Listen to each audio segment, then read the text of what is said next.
106.1. Sí, ya estamos de vuelta a 7:45. Vamos a conversar con Matías Acevedo, exdirector de presupuesto, profesor adjunto de la Universidad de los Andes. Gracias, Matías, por estar con nosotros. Bienvenido, buenos días. Buenos días, Juan Manuel. Muchas gracias por la invitación. Matías, esto que estamos viendo, de tercer año de incumplimiento de la meta fiscal, ¿cómo habría que interpretarlo? Tratemos de aterrizarlo lo más de la manera lo más clara posible para quienes nos escuchan. Esta mañana lo explicamos, digamos, ayer, por cierto, también, asumiendo que, por supuesto, quienes nos están escuchando algo entienden, pero de todas formas tratemos de aterrizarlo a cosas concretas. ¿Qué implica? ¿Qué significa? ¿Qué es lo que no se cumple aquí? Aquí básicamente lo que no se cumple es que hay un compromiso de parte de la autoridad, en este caso el Ministerio de Hacienda, de que, porque al final del día, ¿de qué se trata esto, Juan Manuel? Las autoridades políticas siempre tienen el incentivo a gastar más de lo que se tiene. Uh-huh. Y eso vale para todos los sectores políticos, para todas las realidades económicas y políticas de los países.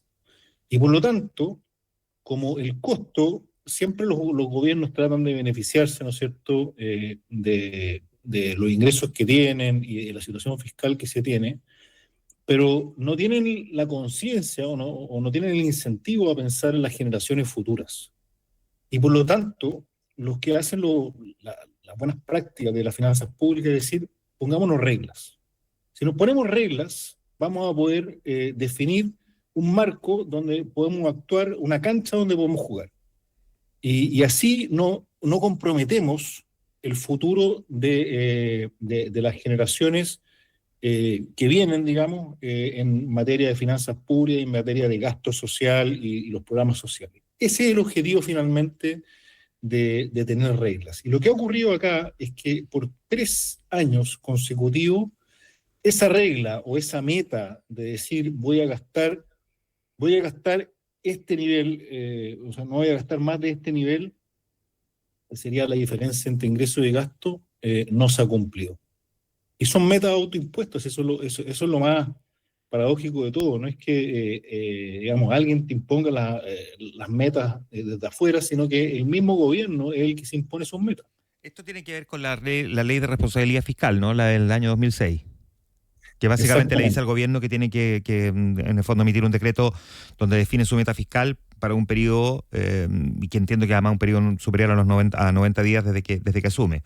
Es como en el fondo, eso es la parte como más práctica, la parte legal. Claro, pero en el fondo existe, o sea, no es una no es una idea, no es un propósito, digamos, sino que es una ley que existe en Chile desde hace 20 años.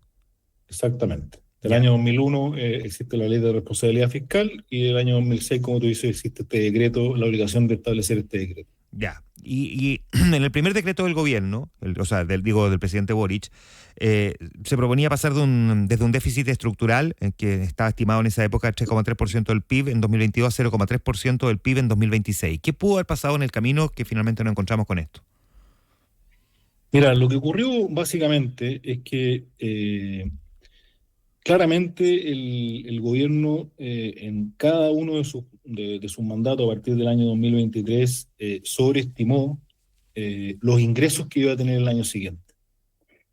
Y el problema, Juan Manuel, que ocurre ahí es que nuestra regla fiscal, esa misma que tú citabas, digamos, de responsabilidad fiscal, nos dice que el gasto se define en base a los ingresos permanentes, ingresos estructurales, digamos, sin los ingresos transitorios, digamos, que de repente vienen ingresos extraordinarios por un alza del precio del cobre, o un crecimiento extraordinario que tuvimos un año en particular. Todo eso se descuenta, y en base a eso se definen los gastos. Entonces, lo que ocurre acá, Juan Manuel, es que cuando tú defines cuando tú sobreestimas los ingresos, terminas sobreestimando los gastos. Y eso, bueno, a todos nos puede ocurrir, ¿no es cierto? A todos nos puede ocurrir que cuando tuvimos un error de proyección. El problema es cuando tú no lo corriges. Y acá lo que ha ocurrido es que tanto el Consejo Fiscal Autónomo como en general los analistas que seguimos las finanzas públicas el día a día, advertimos de que los ingresos que estaba proyectando Hacienda no se iban a cumplir. Y lo advertimos no una vez, lo advertimos todos los meses que iban saliendo los informes de ejecución de finanzas públicas. Y el Ministerio de Hacienda no tuvo la capacidad de corregir oportunamente. ¿Y cómo se corrige esto? Bueno, gastando menos. Porque al final del día, si tus ingresos no cuadran con los gastos, lo mismo que haría en una familia, digamos, yo tengo que gastar menos, tengo que reducir mi gasto. Y eso no lo hizo. Y en algún momento del tiempo, y esto lo digo con bastante responsabilidad, Juan Manuel, el Ministerio de Hacienda tomó la decisión de desviarse de las metas. Porque cuando tú sabes que tus ingresos tienen que crecer un 20% para lograr tu estimación de ingresos que hiciste a principio de año, y no haces un ajuste del gasto en proporción a eso, porque tú sabes que los ingresos no van a crecer un 20%. Finalmente, en ese momento, tú tomas la decisión de incumplir la meta. Y en mi opinión, el Ministerio de Hacienda, esto ocurrió en el año 2024 y el 2025, tomó la decisión de incumplir la meta unos meses después de conocida la operación Renta, donde básicamente ahí conocemos cuál va a ser prácticamente la recaudación del año, y después, bueno, ahí obviamente, pero cuando uno conoce el resultado de la operación Renta, Juan Manuel, tiene bastante certeza de lo que va a ocurrir con los ingresos durante el año. Ya, eh, ¿por qué se pueden haber sobreestimado ingresos en materia tributaria? ¿Qué pudo haber ocurrido allí? Hemos escuchado ciertas explicaciones respecto de herramientas técnicas que a lo mejor están un poco obsoletas, que hay que ayornar, adecuar, pero ¿qué puede pasar para que se diga que se calculó un ingreso mayor que el que finalmente obtuvo el Estado? Mira, el año 2023, porque todo esto, los presupuestos se discuten en septiembre del año anterior, digamos, al que se ejecutan, digamos. Entonces, por eso me voy a ir un poquito más atrás. El septiembre del año 2023 es una proyección de ingresos donde hubo un error, donde se equivocaron, venían probablemente de la pandemia, que tuvimos un crecimiento de ahora del PIB como de 14%, algo de esa. Y todas las cuentas, digamos, todas las bases tributarias se desordenaron. Y ese año, el Ministerio de Hacienda propuso para el año 2024 un aumento de ingresos que no se condecía para nada con la historia de un año normal. Tanto así, Juan Manuel, que al conocerse la operación Renta, unos meses después, no sé si te acuerdas, pero salió el director de Servicio de Impuesto Interno y salió la persona, sacaron a la persona que proyectaba ingresos en la IPRES, digamos. O sea, esa fue la magnitud del error de proyección, digamos. Y ahí pueden haber distintas razones, bases, digamos, no se revisó, digamos, cuál era la historia tributaria que teníamos en un año normal y se pensó que íbamos a seguir recaudando un poquito menos, digamos, de lo que recaudamos en años que fueron totalmente extraordinarios. Y a partir de ese minuto, este error se fue acumulando y no se fue corrigiendo, porque ¿qué es lo que le pasaba al Ministerio de Hacienda? Si el Ministerio de Hacienda corregía esta proyección de ingresos antes de presentar el presupuesto del próximo año, ¿ya?, el gasto podía crecer menos, porque de nuevo, nuestro gasto puede crecer en base a los ingresos. Entonces, no tenía ningún incentivo a corregir la proyección de ingresos al momento, ¿no es cierto?, o antes de presentar el presupuesto del año siguiente. Y el error se empezaba a acumular. Y al final del año 2024, hicieron una corrección de ingresos de 2.500 millones de dólares. Es que ese es el orden de magnitud que la gente no entiende. Acá el Ministerio de Hacienda sabía, después de la operación Renta, que no iba a cumplir las metas. Y finalmente dilató la decisión. No quería hacer el ajuste antes de presentar el presupuesto del año siguiente, y finalmente terminó ajustando los ingresos en 2.500 millones de dólares 2 meses después de haber aprobado el presupuesto. Y este año, o el año 2025, ocurrió exactamente lo mismo, Juan Manuel. En enero de este año, de nuevo se corrigen los ingresos, y el ajuste, un ajuste de los ingresos importante en 2.600 millones de dólares 2 meses después de haber presentado el presupuesto. Entonces uno dice, bueno, ¿cómo la Dirección de Presupuesto del Ministerio de Hacienda no es capaz de proyectar los ingresos que van a ocurrir en 3 meses más? Si no le estamos pidiendo ni siquiera un año, en 3 meses más. Y es por eso que yo he dicho responsablemente que acá fue una decisión consciente del Ministerio de Hacienda de incumplir la meta porque no estaba dispuesto a hacer el ajuste de gasto que se requería para equilibrar las cuentas fiscales y cumplir sus metas. Ya, pero ¿por qué hacerse trampa en solitario? Digo, no es como que iba a pasar piola, perdón el lenguaje coloquial, ¿no? Pero era evidente que en algún momento te iba a explotar en la cara esta realidad. O sea, Bueno, pero y que es cuando... que hay un costo, por Juan Manuel, de hacer el ajuste. A ver. Y es que cuando tú te presentes al presupuesto, Ujú. ¿tú sabes cuánto tenía que crecer el presupuesto el año 2026, digamos, cuando se discutió en septiembre pasado? Si es que ellos hubieran hecho el ajuste que hicieron después de conocido el resultado del año 2025, tenía que caer en casi 2%. O sea, tú te podrás imaginar, Claro. digamos, presentar un presupuesto cayendo un 2% en un año electoral, o sea, para ellos era impresentable, digamos, era lo que había que hacer, digamos, pero para ellos políticamente era impresentable. El año anterior, el 2024, cuando presentaron el presupuesto 2025, lo presentaron creciendo 3,5%.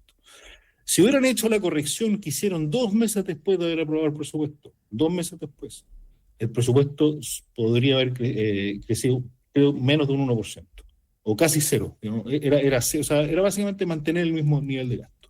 Eso tampoco era presentable en un contexto también de político, y por lo tanto, esa es la explicación que yo veo, digamos, de por qué no tienen los incentivos a hacer los ajustes antes de presentar el presupuesto, porque evidentemente te afecta, ¿no es cierto?, el crecimiento del gasto futuro.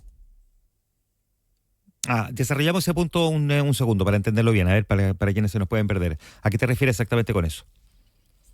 Básicamente me refiero a que si yo ajusto los ingresos, o sea, si yo, por ejemplo, sé que hice una estimación de ingresos muy optimista, y ajusto, ¿no es cierto?, mi proyección de ingresos antes de presentar el presupuesto del año siguiente, significa que tanto mis ingresos del año en curso como los ingresos del año siguiente van a tener que ser menores.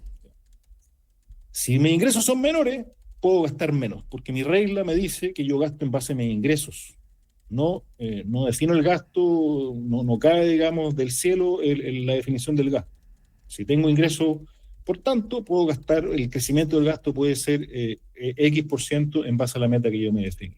Entonces, en concreto, cada vez que yo sobreestimaba los ingresos y no los corregía, ¿no es cierto?, me permitía gastar más el año siguiente. Eso es lo que ocurría, digamos. Entonces, básicamente, esto era como, entonces, lo que decía al principio, el primer error fue el año 2020, cuando se presenta el presupuesto 2024 en septiembre del 2023. Y ese error se empieza a arrastrar en el tiempo y después ya no lo puedes corregir porque significaba que debías corregirlo, pero no tenías ningún incentivo político de corregirlo porque significaba que el gasto o no tenía que crecer el año siguiente o para el año 2026 el gasto tenía que caer para cumplir, para adaptarse a los ingresos que teníamos. Ese es el incentivo que se genera, es perverso, evidentemente, cuando uno empieza a sobreestimar los ingresos. Desde la perspectiva, por último, Matías, de este debate y esta discusión, ¿en qué pie queda el siguiente gobierno frente a la realidad que le entrega esta administración? Bueno, evidentemente queda una situación fiscal súper compleja, Juan Manuel, porque esto nadie lo anticipó, o sea, Ujú. nadie, ningún programa en la campaña anticipó que íbamos a tener este resultado fiscal. Y evidentemente, lo que yo creo que aquí, yo veo una ventana en el sentido de que el gobierno actual, digamos, futura oposición, va a tener bastante poco capacidad de oponerse a cualquier ajuste fiscal que quiera hacer el futuro gobierno, dado que ellos fueron parte importante o responsable, ¿no es cierto?, de este resultado fiscal. Y por lo tanto, creo que el próximo gobierno tiene que tratar de hacer el mayor ajuste posible en el menor breve plazo posible, porque esta ventana política dura poco, digamos, y tú lo sabes muy bien, digamos. O sea, si al final del día los gobiernos se equivocan en el tiempo y van perdiendo ese capital político que tienen en el momento Definitivamente, claro. de tomar el mando. Y en ese sentido, Mi recomendación sería hacer el mayor ajuste posible que se pueda en términos de gasto en el menor breve paso posible, porque de lo contrario la futura oposición, ¿no es cierto?, le va a hacer la vida más difícil, digamos, en el ajuste futuro. Muy bien, pues Matías Acevedo, exdirector de presupuestos y profesor adjunto de la Universidad de los Andes, conversando esta mañana con nosotros. Muchísimas gracias, Matías. No, gracias, Juan Manuel. Que esté muy Un bien. abrazo. Un abrazo. 8 de la mañana en punto.